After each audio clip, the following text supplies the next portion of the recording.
ആദ്യം തന്നെ എല്ലാവർക്കും ഈദ് മുബാറക്ക് കേട്ടോ. വലിയ പെരുന്നാൾ ആയിക്കൊണ്ട് ഇതാ മുറ്റമൊക്കെ നല്ല നനഞ്ഞു കിടപ്പുണ്ട്. രാവിലെ തന്നെ നല്ല മഴയായിരുന്നു. അതിൻ്റെതായ ഒരു അന്തരീക്ഷമാണ് കേട്ടോ. അതാ വീടിനകത്തോട്ട് നോക്കുമ്പോൾ നമ്മൾ വീട്ടിലെ പണികളൊക്കെ രാവിലെ തന്നെ തീർത്ത് വെച്ചിട്ടുണ്ടായിരുന്നു. പണികളൊക്കെ നേരത്തെ കഴിഞ്ഞ് കഴിഞ്ഞാൽ നമുക്കൊരു സമാധാനം ഉണ്ട് കേട്ടോ രാവിലെ. അതുകൊണ്ട് തന്നെ ഈ പെരുന്നാളിന് വന്ന് നിസ്കരിച്ചിട്ട് വന്നിട്ടാണ് കേട്ടോ ഫുഡ് കഴിക്കുന്നത്. അതുകൊണ്ട് രാവിലെ ചായ മാത്രം മതിയല്ലോ. അപ്പോൾ രാവിലത്തെ ചായയുടെ കാര്യം മാത്രം രാവിലെ നോക്കിയിട്ട് പിന്നെ ഇവർ പള്ളിയിൽ നിന്ന് വരുമ്പോഴല്ലേ കഴിക്കത്തുള്ളൂ. അപ്പോൾ പതിയെ നമുക്ക് ഉണ്ടാക്കിയാൽ മതിയല്ലോ. കറിയൊക്കെ രാത്രി തന്നെ ഉണ്ടാക്കി വെച്ചിട്ടുണ്ടായിരുന്നു. ഇനി നമുക്ക് പാലപ്പം ചുട്ടെടുത്ത് ബാക്കി കാര്യങ്ങളൊക്കെ ചെയ്താൽ മതിയല്ലോ. ഇത് രാവിലെ ചിക്കൻ കറിയായിരുന്നു കേട്ടോ. അതുകൊണ്ട് തന്നെ നമുക്ക് പെട്ടെന്ന് രാത്രി തന്നെ ചെയ്തു വെച്ചുകൊണ്ട് എളുപ്പമുണ്ട്. അതുകൊണ്ട് അപ്പം മാത്രം ഉണ്ടാക്കിയാൽ മതി. ചായക്ക് നമ്മൾ വെച്ചിട്ടുണ്ടായിരുന്നു.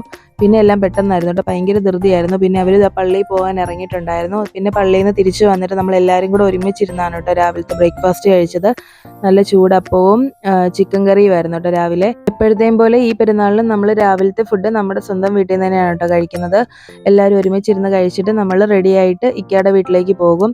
അതാ കണ്ട് നമ്മളെല്ലാം കഴിച്ചെല്ലാം കഴിഞ്ഞ് ഇതാ റെഡി ആയിട്ടുണ്ട്. എല്ലാവരും കൂടി ഒരു ഫോട്ടോ ഒക്കെ എടുത്തു. പിന്നെ നമ്മൾ നേരെ ഇക്കയുടെ വീട്ടിലേക്ക് ചെന്നിട്ടുണ്ടായിരുന്നു. അവിടെ ചെന്നപ്പോൾ അവിടെ ലഞ്ചിൻ്റെ പ്രിപ്പറേഷൻസ് ഒക്കെ നടന്നുകൊണ്ടിരിക്കുമായിരുന്നു.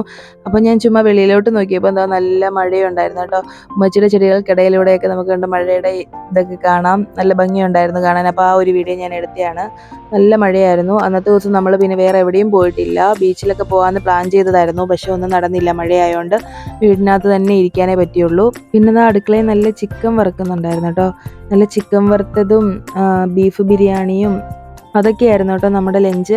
നല്ല ബീഫ് ബിരിയാണി നല്ല റെഡി ആയിട്ട് വന്നിട്ടുണ്ടായിരുന്നു കേട്ടോ. ഡെക്കറേറ്റ് ഒക്കെ ചെയ്തെടുത്തിട്ടുണ്ടായിരുന്നു. ആദ്യം തന്നെ നമ്മുടെ കുട്ടിപ്പട്ടാളംസിനെയൊക്കെ ഇരുത്തി കേട്ടോ. അവരാണ് ആദ്യം കഴിച്ചത്. അവരെ കഴിച്ച് കഴിയുമ്പോഴത്തേക്കും നമുക്ക് വലിയവർക്കെല്ലാം കൂടെ ഒരുമിച്ചിരിക്കാമല്ലോ എന്നോർത്തു. അവർക്കാണല്ലോ കുറച്ച് സമയം വേണ്ടത്. പിന്നെ ഞങ്ങൾ കഴിക്കാനിരുന്നിട്ടുണ്ടായിരുന്നു കേട്ടോ. ഇതാണ് കേട്ടോ നമ്മുടെ ബിരിയാണിയുടെ ഏകദേശം കാര്യങ്ങളൊക്കെ. അതിൻ്റെ റേറ്റയും കാര്യങ്ങളൊക്കെ ഉണ്ടായിരുന്നു. പിന്നെ പിന്നെയും ഞാൻ വെളിയിൽ പോയി നോക്കിയപ്പോഴത്തേക്കും നല്ല മഴയായിരുന്നു. മഴ തന്നെ മഴയായിരുന്നു കേട്ടോ അന്ന്.